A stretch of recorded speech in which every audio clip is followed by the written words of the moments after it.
It's my turn. Fine. Yeah. Vicky. Okay. Hello, and welcome to this session of Spotlight on Chatham, brought to you by the Chatham County Democratic Party. These 45-minute sessions are intended to be nonpartisan conversations about Chatham County government programs and public services. My name is Vicki Shea. This session is live on September 30th, 2025. So viewers can type questions into the chat box at any time. And toward the end of the session, the questions will be read aloud by our guest, Sue Blaylock. So we are speaking with Christy Bondy this evening, who is the library director of Chatham County Libraries. And all kinds of questions. So let's just start with the basics. How many library buildings are there? Sure. Well, thanks for having me tonight, Vicki. I'm delighted to be able to talk about our libraries here in Chatham County. Currently, we have three branches in our Chatham County Public Library system. There's the Chatham County Community Library located in Pittsboro, the Goldston Public Library in Goldston, and Wren Memorial Library in Siler City. And what are there weekend and evening hours for all of those or some of them? Well, there are for some. So I will say here in Pittsboro at the community library, we have the longest hours. We are open Monday through Thursday from 9 to 8, Fridays from 9 to 6, and Saturdays 9 to 5. And Wren and Goldston both have one evening hour. So Wren is open Mondays from 10 to 8, Tuesdays through Friday 10 to 6, and Saturdays from 10 to 5. And Goldston is open Mondays through Wednesdays 10 to 6 with their evening hour as Thursdays from 10 to 8, and they are open Fridays from 10 to 5. They currently do not have Saturday hours, but we are happy to serve you at our other locations on the weekends. So if you want something from one library, but it's not there, can you go to another library building or can they send it over? Sure, you're always welcome to, but if you want to save the trip, we do run a distribution Monday, Wednesday, Friday. So if you are at the Chatham Community Library and you see that the holding that you would like is at Wren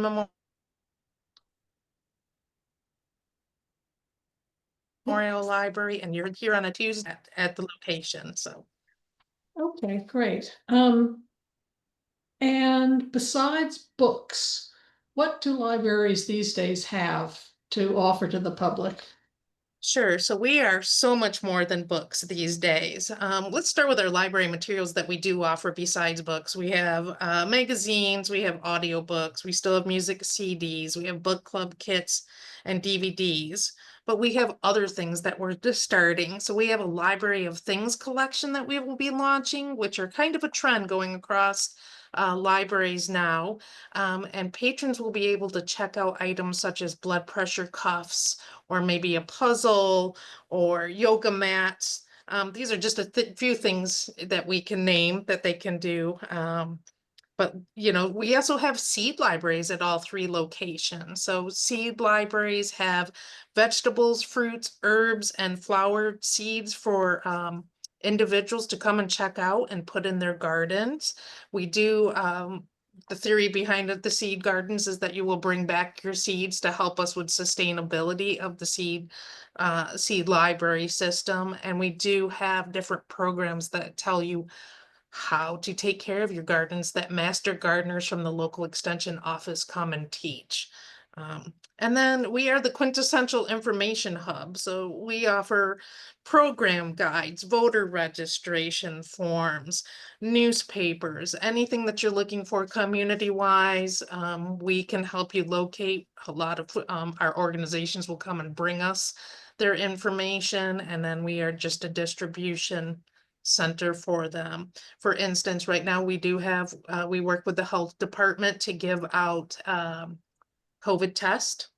So if you would like to come and get a free COVID test or two, you can come and utilize those as well. So there's so much to name, I just don't even know where to begin. So we hope that you'll come and visit us and see everything that we have. Well, let's go there. Tell me, please, about, can anyone go to the library? Can anybody get a library card? How do you get a library card? What does it cost? What do you have to prove to get it? All of that. Sure. So September, and we are here in the last day is library card sign up month, but you can get a card any day that we are open. And I always like to say that it's the best card that's in your wallet and the best one that you can maximize out. And the return on investment is great.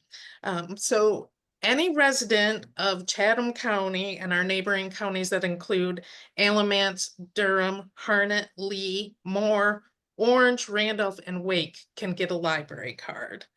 Anyone that works in Chatham County, regardless of where they live, is entitled to a Chatham County Public Library cards. And the best thing is the cards are free and available for anyone that is 5 years or older. Um, we do right now, we were offering during COVID for people to apply for cards online, but right now, we have disabled that, because the mailing cost to send people their cards was getting a little expensive. So we've gone back to just, you have to apply for the library card in person. And applicants must be ages 16 or older and supply photo ID and proof of current address to come and get it by themselves. Anyone below that age would have to come in with a parent. And so you can give us all sorts of IDs. So we take passports, licenses, faith IDs, student ID cards, your driver's license, of course. Anything that has your proof of your residency and where you live. Did you just say fake IDs? I'm sorry, faith IDs, good faith. Okay. I That need would to be a big, pronounce that a little bit better because someone else asked me that when I was making that announcement. That would be faith IDs. You're in good faith. So. okay. Um, and going back to all the different things like seeds and all of that, do you loan toys for children? We are going to work on hopefully doing a toy um, exchange. We are starting this small library of things collection. Right now in the children's area, we do have several kind of kits that you can get that will have a couple of books and some sort of extra enrichment that goes with it that's normally a toy. So if the books are on dinosaurs, there might be a plastic toy that goes in there with it. But we are looking into board games and really other items that enhance storytelling for kids and enrichment. We have currently over there some fit kits that we were able to purchase using the Chatham County Partnership for Children. They have their reindeer run, and we wrote a grant through our wonderful Friends of the Library group to be able to put physical activity items in the library. And so these kits come with a book, perhaps on skipping, and then we have some hopscotch type games that would be in there with it, or jumping. So really just some different ideas to get kids moving with their parents. So we call that our physical literacy or fit lit collection. Okay. What about teenagers? You said age 16 and above can get their own library card Correct. Yes, without parental permission. that's correct. So is there any controversy about materials that, teenagers might want to borrow that is not available or is not permitted or anything like that? Sure. So we do not serve, as you would say, in local parentis. So we do not parent what people are checking out. With censorship being on the rise, we could run into some situations. We have been lucky to not have any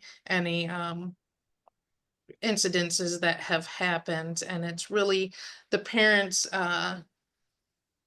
responsibility if they would like for the individual to not get a card to take control of that card. Okay. And what about materials in Spanish or in other languages?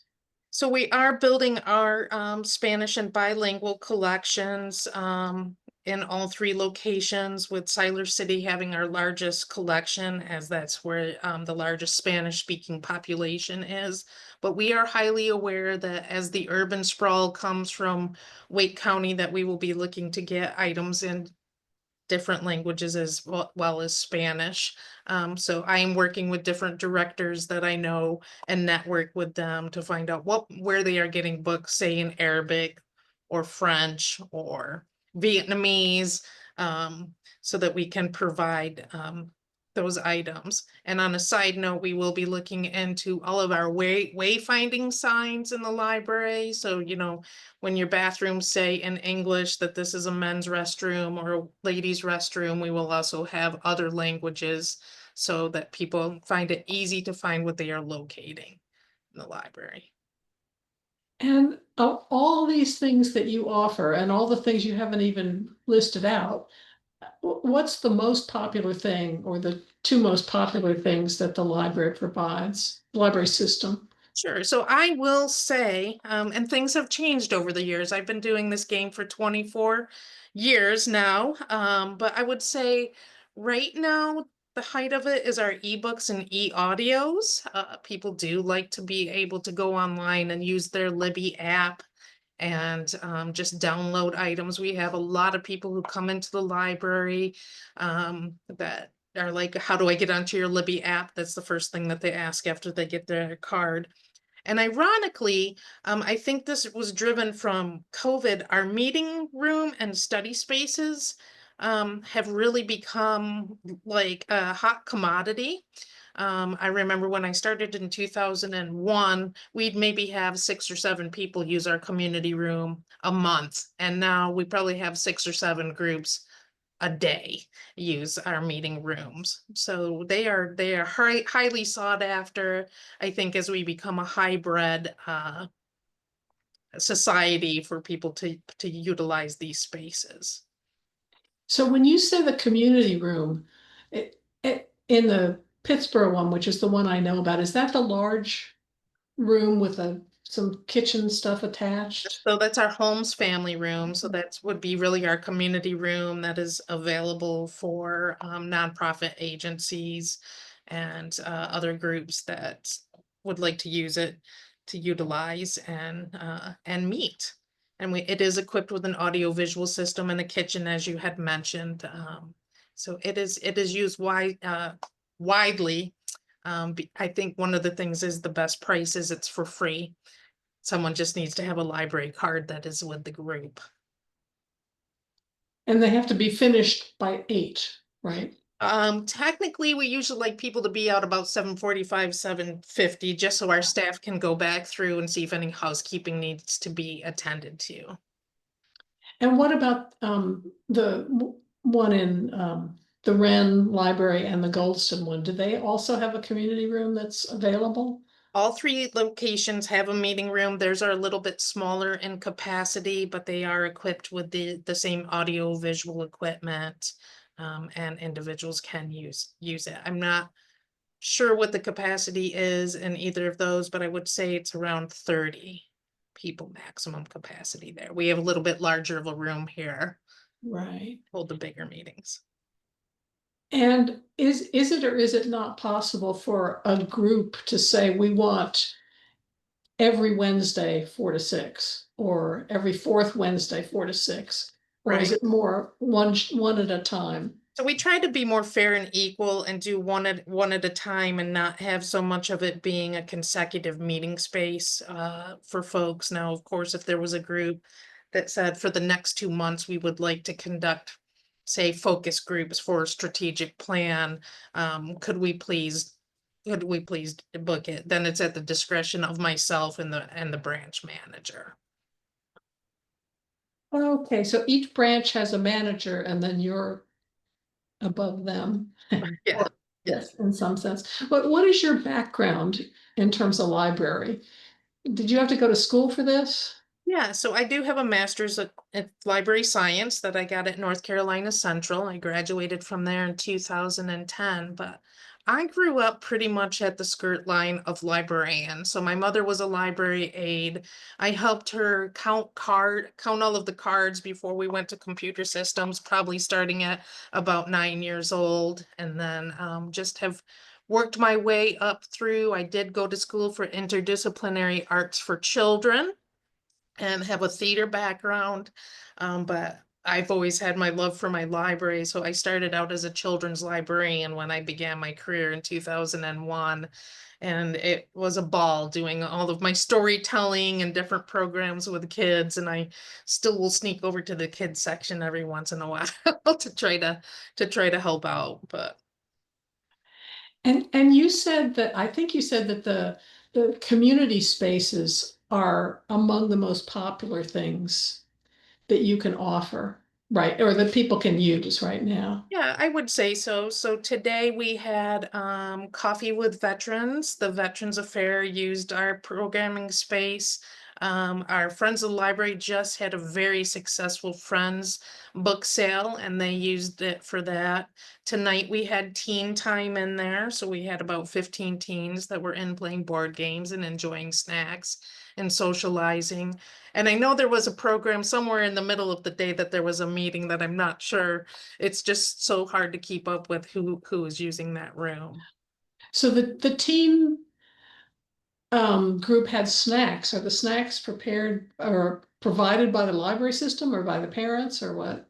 So we actually do usually get those through our wonderful friends of the library. They do provide programming money as supplemental um, supplemental income to be able to provide snacks because snacks do drive teens to come to the library as well as our other kids. So we normally make maybe some popcorn and have some, prepared like bags of chips and then some healthy options as well. And of course, around this time of the year, we do dabble with a little bit of the candy.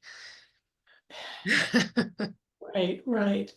Well, so tell us about the Friends of the Library. Yeah, so they are a lifeline for us. And I have noticed that we do have a wonderful Friends of the Library member on this call.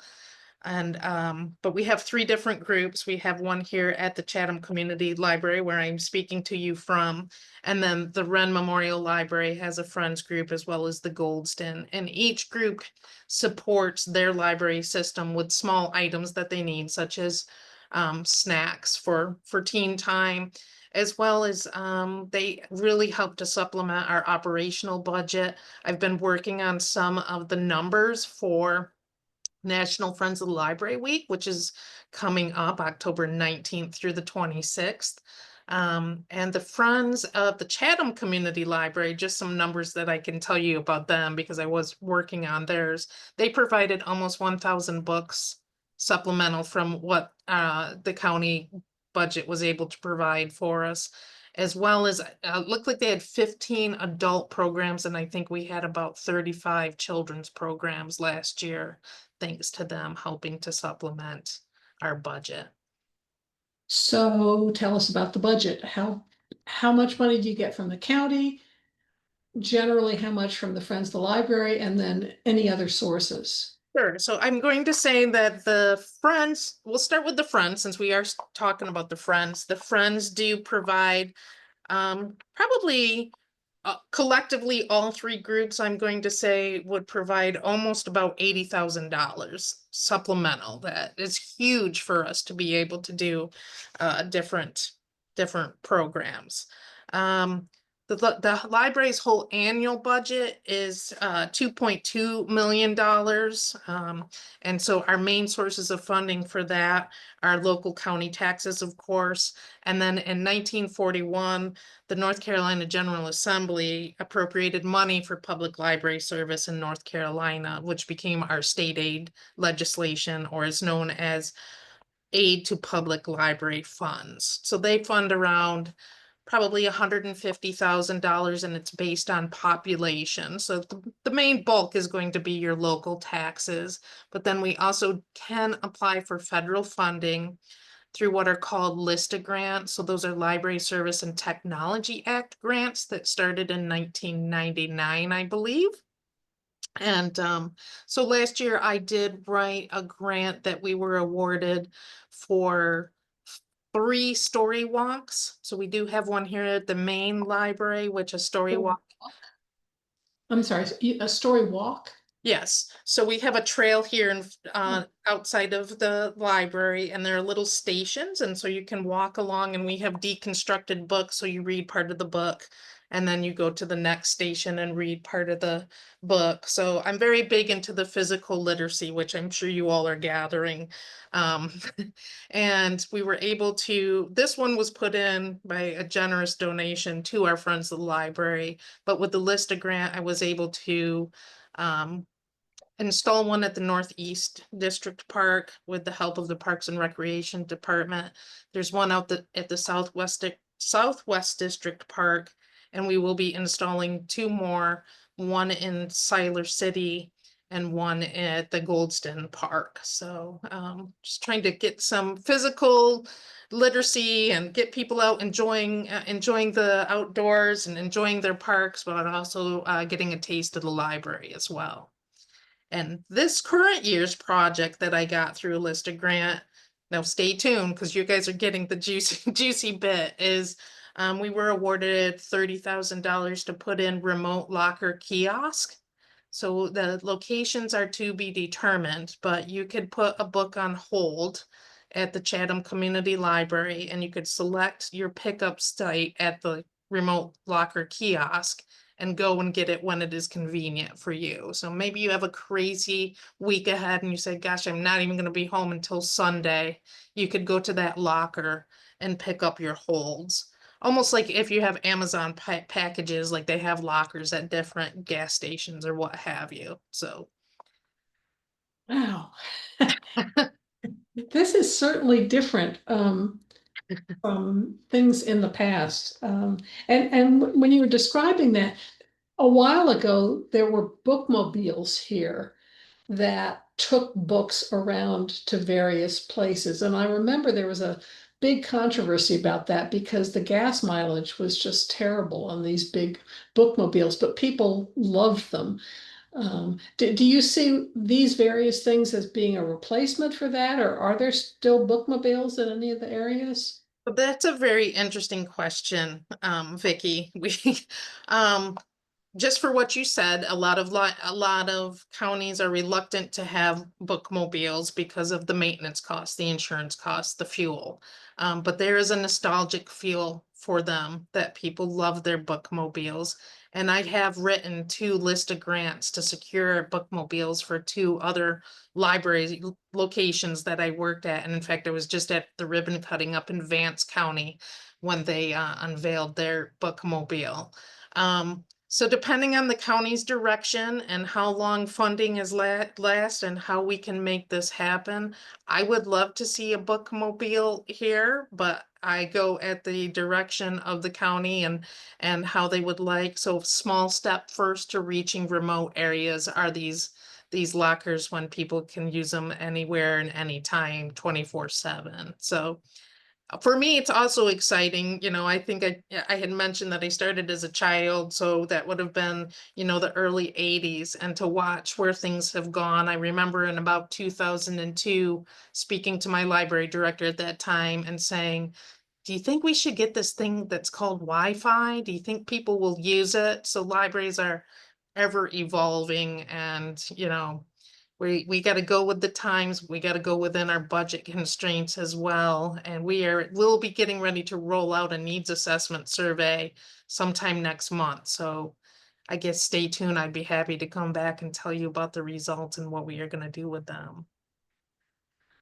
There's a question right now, and we're being informal. Will the bookmobiles be EV bookmobiles? What does that mean? Electric vehicle. Right.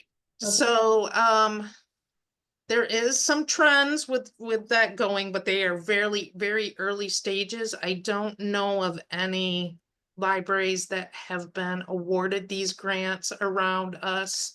And pretty much a lot of the libraries around us have gotten these bookmobile grants and have new bookmobiles that are anywhere from the size of an Amazon Sprinter vehicle to like a box truck. type, almost like a FedEx or UPS truck style. So I'm big into green energy, so if it was going to happen, I would like to wait until I could look into EV being a possibility. And with the way AI is going, you never know that this could be an autonomous vehicle that is not having a person. I like that personal touch, but maybe they come and deliver your book to you at 7:30 at night while you're binging or streaming video from one of our lovely streaming services that the library also offers. So for people who have transportation, there are various ways that they can get to the books. For people who don't have transportation, but do have some online ability, either to download a book or to download an audio book, um, that's already available. For people who don't know anything about, don't have a computer, but would sort of like to learn and realize that they might be able to download something onto a smaller piece of equipment, but they don't know how to do it. Um, or who need computer access for other reasons. Talk to us about the computer access and online access that the libraries offer. Sure. So we have around 30 computers here at Chatham Community and probably about a dozen at both Wren and Goldston that are available for folks to use. We do have drop-in classes, and you can also schedule times to talk to one of our reference or adult services librarians. But we have people that will just come in and say, you know, hey, I don't know what's going on with my phone. Can you help us? And we will try our darndest to help you with whatever you have that you need help with, and helping you to stream different programs or really help you get your email off of it. We have wireless printing available, so we are here to help you with your devices. So we do try to stay on our toes with our technology. Just a couple more questions from me, and then we'll see if the people who are watching have some others. You talked about some federal funds and some state funds for libraries. Do you anticipate any cuts in either one of those sources of funding, and what would that do to your current services? Sure. So what I would say to this is possibly.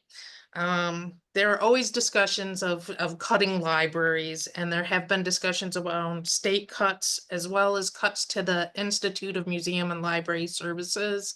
That's a you've noticed, I told you two vital programs, the story walks and the remote lockers, but that was part of what was under fire with Doge.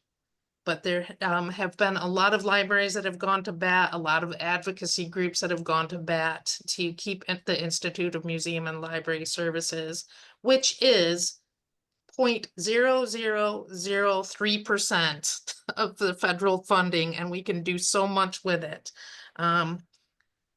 So we thought we were in jeopardy. The program has been saved for now. So they have rolled out the next grant cycle, but we are always under threat. So we are always looking for champions and advocates to let the powers that be know how important libraries are and what we do. So if someone in Chatham County wants to write to somebody somewhere to advocate for your services, um, who would that be? And is there a way to get that written down somewhere so people don't have to remember as they're hearing this? Right. So I could, we can tell you stuff. I am going to try to remain uh nonpartisan in this, but you would want to reach out to your local funders. You want to reach out to when I first found out about Institute of Museum Library Sciences, I wrote to Senator Tillis, I wrote to Robert Reeves, I wrote to Valerie Frasche to really let them know how important the list of grants are, and what good funding that it has done, and how it has helped us to reach so many people in so many different ways. So Museum of Library Science or Institute? What? the Institute of Museum and Library Services is the name of the department. And library services. Okay. Well, we can find a way to publicize that to people who are interested, who are going to be watching this. And my other thing that I would mention that this happened towards the end of last month was Usha Vance's department came out with, she is quite concerned about the literacy rate of the nation. So, you know, as a directors association, when I got together with other library directors across the state, we said this is a great opportunity to shed some light on how important the Institute of Museum and Library Services is. And each state gets it based on population. North Carolina gets about, I think, $9 million to dole out in different grants to libraries that decide to apply for it across the state. Okay, and one final question from me, and then I'll always think of more. If members of the public want to suggest books or materials, can they do that? And if they want to donate specific materials, can they do that? Sure. So we do have an area on our website for individuals to suggest. There's a link through our catalog. So if you went to search for a book, over to the side, there is a link that says, I suggest a purchase or suggest a title. So you can always do it that way. You can always come in person and let us know that you would like a book that we don't have in our collection. For donated items, the bulk of them do go to our library sale. So you can donate books, CDs, DVDs, audiobooks, and they usually go into our sale, unless it is a book that we've lost or it's damaged, or we know will supplement our collection and falls within our collection development policy. We look to put that into our collection.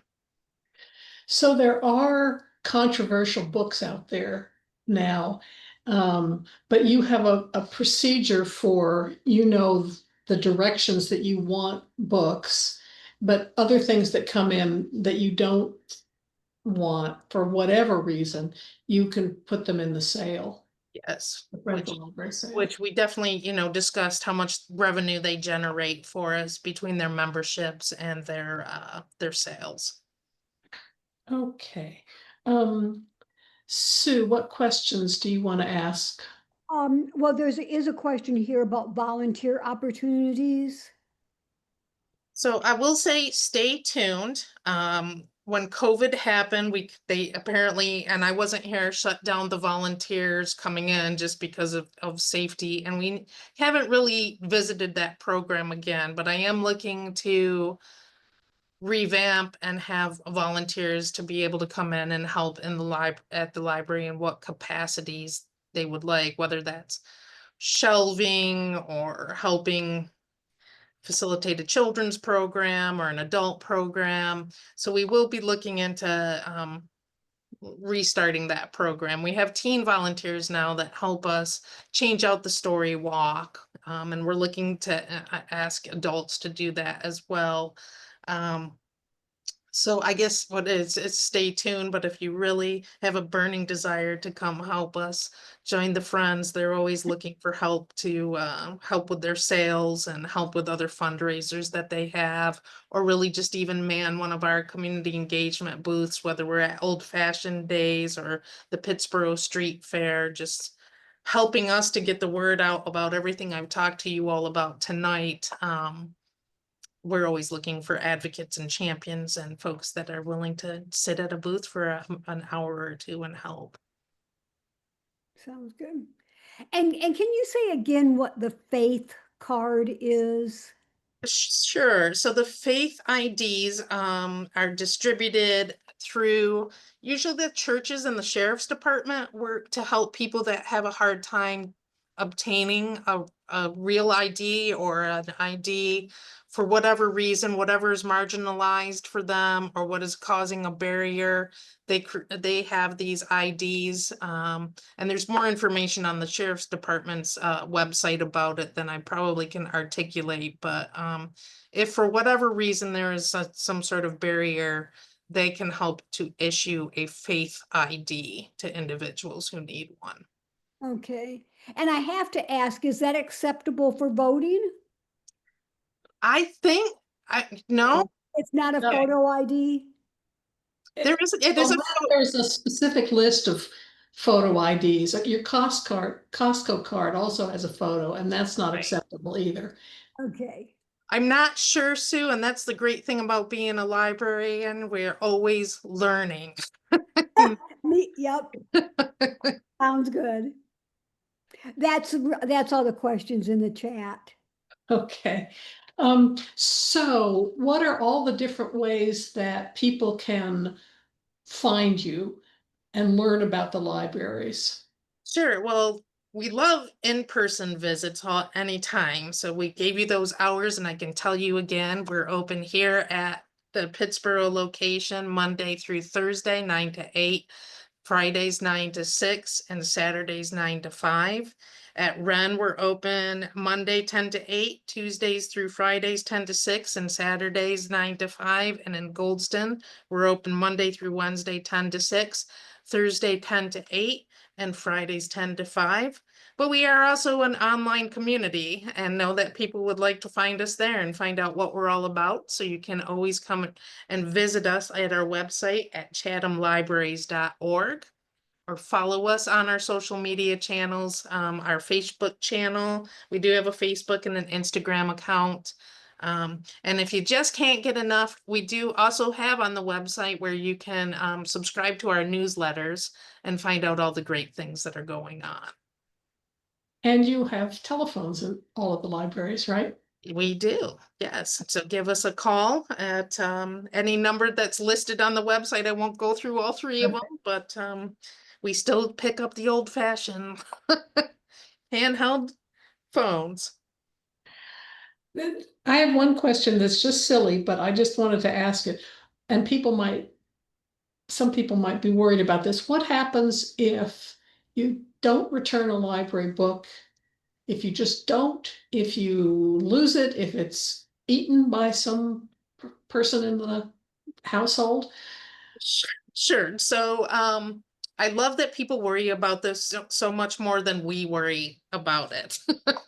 So if you lose a book or Fido chews your book up or you left it on a plane when you went somewhere, we do charge you the price of the book, but if you can locate it and it is still good, maybe it got just slid under the seat of the van, we'll check it back in and it is completely off your account. If you want to just say, forget it, I'm going to pay for the price of the book, we do charge the price of a book and folks can just pay for that. Or sometimes it's a little bit more expensive for library books because we have to put all of the fancy Mylar jackets on it and the barcodes. You can go to Barnes and Noble or Amazon, and if it's cheaper than the list price that we have, in our computer system, you can replace it for the price of that book and bring that in for us. So the days of fines that add up and build and build and build, that's long gone. Those days are over. Chatham County has been a fine-free library since, I think about 2021. I'd have to look back at that, but there is, if anybody really wants to get their library on, you can go to the state library website and Google fine-free map, and it will show you all of the counties in North Carolina that are fine-free.